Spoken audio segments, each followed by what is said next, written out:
Good morning tropa. Tapos na naman ang 8 oras nating pagtatrabaho.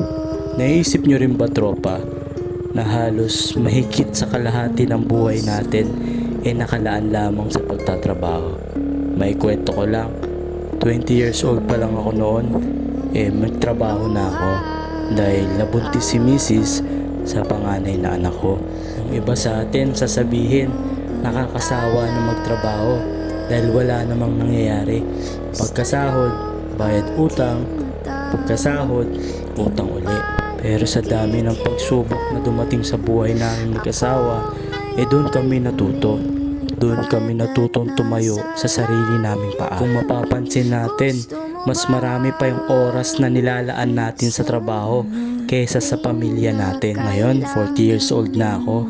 20 years na yung lumipas. Pero malayo pa ako sa finish line. Kailangan ko pang pagtapusin sa pag-aaral yung mga anak ko. Kailangan ko pang kumita. Kailangan ko pang magsikap para mabili lahat ng gusto ko. Mabigyan ng magandang kinabukasan yung mga anak ko. Makain lahat ng gusto namin. Mapuntahan yung mga lugar na gusto namin puntahan ni Mrs.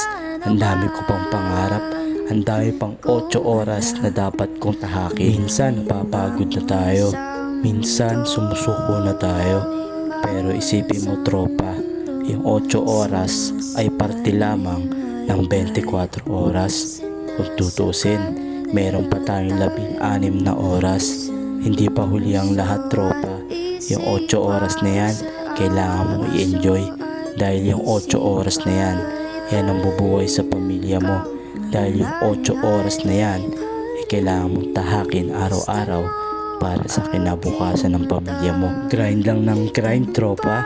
Huwag kang magsasawa dahil wala namang binibigay ang Panginoon na pagsubok na hindi natin kayang lagpasan. Nahihirapan ka na, kung napapagod ka na, isipin mo lang kung para kanino lahat ng sakripisyo. Mahalin mo yung trabaho mo katulad ng pagmamahal mo sa pamilya mo. Huwag kang susuko sa laban ng buhay. Isipin mo lang tropa na para ka lang nagra-rides na minsan yung kalsada paliko, minsan pasiksag, minsan naman dire-diretso lang, minsan naman malubak. Pero hindi ibig sabihin nun na titigil ka na sa laban ng buhay.